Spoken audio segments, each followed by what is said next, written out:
Etsy had just suspended my account, but Etsy went ahead and refunded them, even though their items are still on the way. They're still going to get their items. That was the bad part. And out of that $600 that I had made, that was all profit, basically. I checked the account this morning and there's $90 in there. So, yeah. So this video that we're going to share with you now has to do with a seller who claims that Etsy scammed him and basically shut his account down. And we're going to go ahead and listen in and see if this is actually true or if it's kind of true, but what went wrong? Like, why would Etsy, number one, shut down the account? And number two, how could Etsy even steal money from you? And we don't know this gentleman. We just came across this video. So I am just going to play the video and we are going to watch it together and we will respond throughout and see. So the title is Etsy closed my shop and scammed me out of my money or out of money. Lesson learned.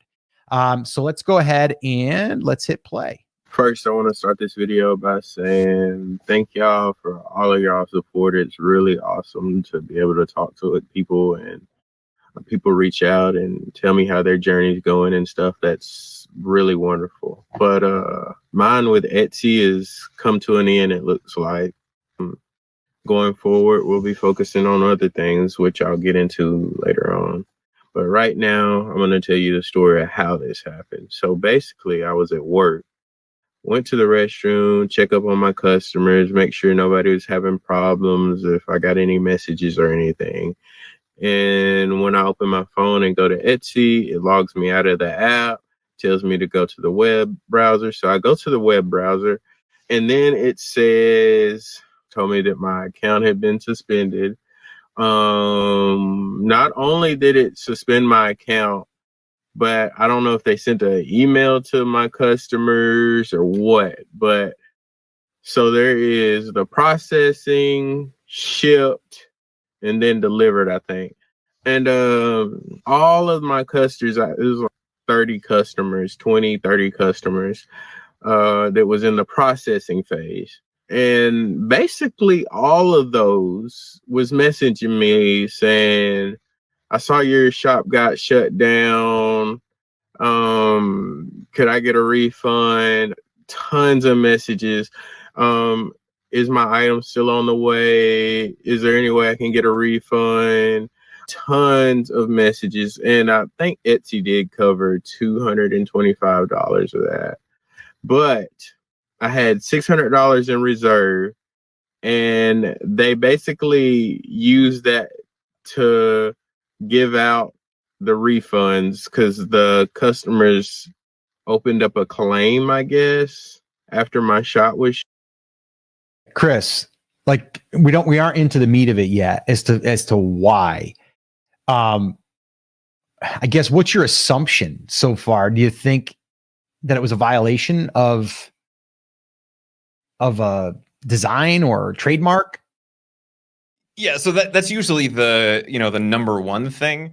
I don't think that's the issue here necessarily. Okay. Just because there was no IP violation. If you look at the thing, it said policy violations. A lot of times that's going to be more related to an image violation or a handmade policy violation. Oh, okay. One thing that he pointed out here, and it sounds like he was already on a reserve. It also sounds like they emailed his customers, and that's not uncommon if a shop is banned. That's something we've seen in the past. If a shop is permanently banned and you have a bunch of orders in the queue, they will notify those people that they can no longer communicate with you as a seller because you have been removed from the platform.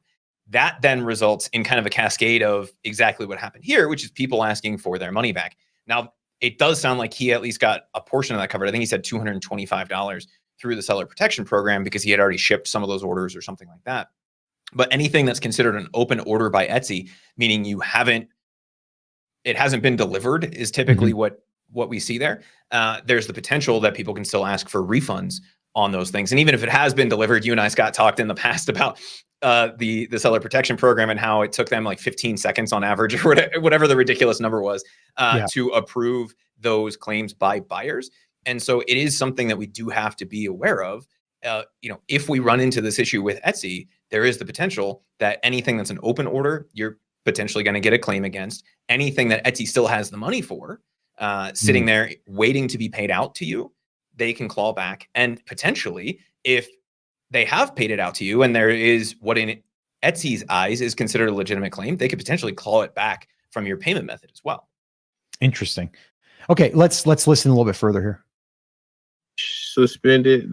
I don't know how that part works, but basically they saw my shop was suspended and they wanted refunds. And I was trying to let them know that their items was still on the way, everything's still going through.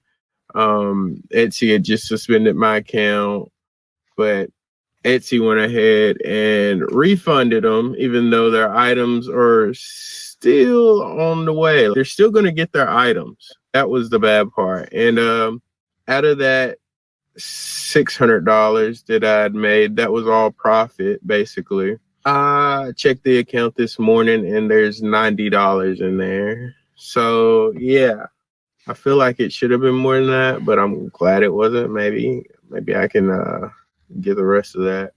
I thought that was very shitty. Pause there for a and second. the way it.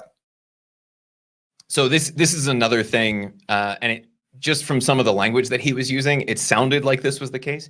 He was on a payment reserve when this happened, and so they're already holding, in his case, 30% back until it is shipped. Right. So he's saying, hey, there's still $900 or $91 in here. That means there's still orders that aren't shipped.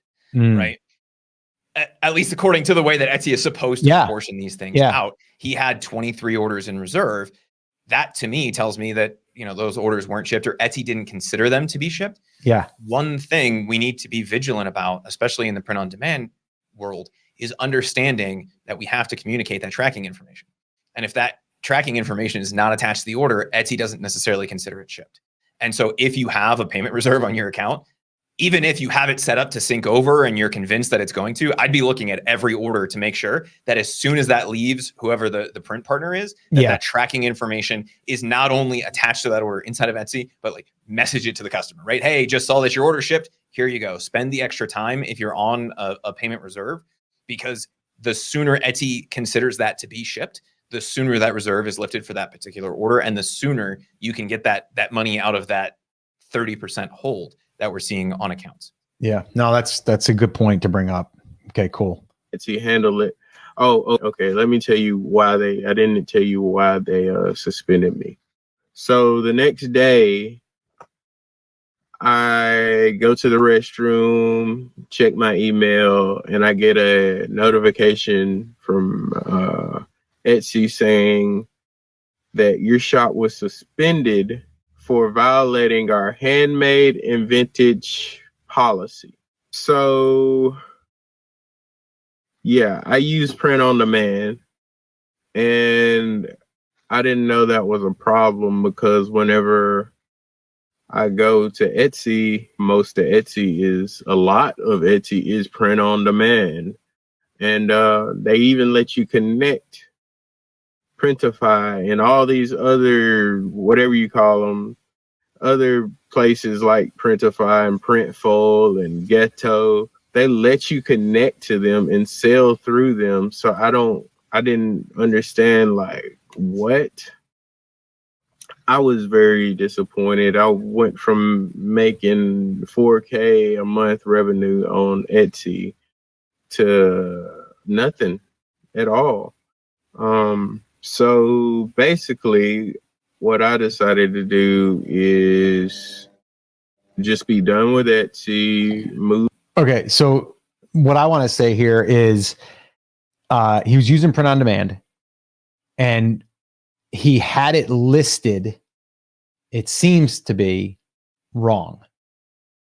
And because of that, that threw up a red flag.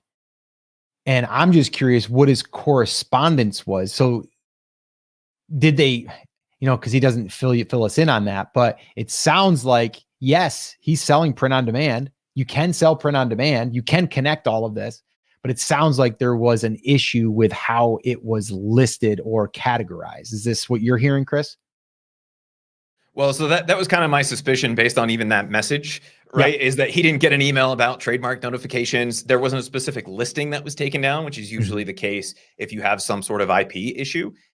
They went immediately after the account. And that almost always means, based on what we've seen so far, some sort of policy violation, meaning a handmade policy violation or an image policy violation. And I know this happened to him a few months ago. And so I'm wondering if he made the mistake that we saw that led to the mock-up apocalypse last October, which is not following Printify's instructions on how to set this up, but using what many people consider to be the common sense approach. And I'm not saying this is how he set it up, but it is one of the things that we see that leads to this confusion about, I thought print on demand was allowed within Etsy. And that is saying that I made the product, right? When you're setting up a print on demand product, what Etsy is asking when you're doing the product creation screen is who made the finished good that's going to the customer. And they've done a good job based on the recent updates of clarifying this a little bit, Scott. Now, when you select that option, there's very obviously not a secondary option that corresponds with print on demand. Obviously, your print on demand stuff, you didn't make from scratch. You're not altering a physical product in your shop, which is the example that they use for that. You're not creating a collection. You're not creating a curation. None of those options now show up. Previously, when you said I did, you could say I did and fill out the rest of the form. And that would categorize you on Etsy's backend, not as handmade with production assistance, but as purely handmade. And if their bot picked up that he was using print on demand, be it a mock-up, be it the fact that they saw he did actually attach a production partner to the listing, even though Etsy's system had him as handmade, not handmade with production assistance, that can be enough of a reason to say he's violating the handmade policy. And this is what we saw with the mock-up apocalypse back last year, September or October of last year, was people who had selected I did because they thought I did because I designed it. So yeah, that makes sense. They had the same mock-up that a bunch of other people had. Etsy system went through and said, well, this clearly isn't a handmade product because there's 100 people with this photo, and took them all down. And so if you are creating listings, just make sure you're setting them up the way that Etsy has asked us to set them up. Now, is that as critically important moving forward now that they have the new categorization system? Probably not. But if you read through Etsy's terms of service, they say, like, go through the best good faith effort. The best good faith effort of setting your listing up is not to say that you made the product. It's to list yourself as the designer for a print on demand product, regardless of if doing it the other way now still gets you in that designed by Chris category. I'd still rather have it set up the right way so that they're applying the right guidelines to my account. And we can see, even though they clarified the image guidelines in the last few weeks, if they think based on any button that we've clicked in the back end that we shouldn't be using a mock-up for that product, and we can find ourselves in the same position. So just make sure we're clicking the right options when we're setting those up. It's not going to prevent this from happening, but in the majority of cases that we saw last year when their bots went crazy, that's one thing that would have stopped this from being a problem. Yeah. So I'm not going to listen to the rest of the video. I think it was just him saying like what he's going to do here moving forward. And I think he's already said he's moving away from Etsy. He's probably going to do Shopify. He'll do his external site. But I do think that the lesson here is that you want to make sure that you're classifying what you're selling in the right category. And they have just updated that to make it more clear. So hopefully this won't happen in the future, because I don't think that he was really doing anything wrong. I think that he just checked the wrong box, if you will, right? And so because of that, and if Etsy had something in place that you could actually communicate with someone, they would know, oh, well, you just put it in the wrong category. So we're going to slap your hand on that for a second, and then we're going to go ahead and give you another chance. But it sounds like that didn't even happen. Now, I don't know if he kept trying to contest this or trying to, get his account reinstated, but it sounds like he didn't want to for whatever reason. So I think we'll just leave it at that as the lesson learned here from, or for him and for us, is that it is important that you categorize your products in how they are being made. And we did a whole live stream on that last week. So if you want to check that out, we'll link that up in the description as well. But we went through exactly how to set up your listing, or at least state what your product is or how it's being made. So that way it can avoid something like this happening. I will say him saying like he got scammed out of the money.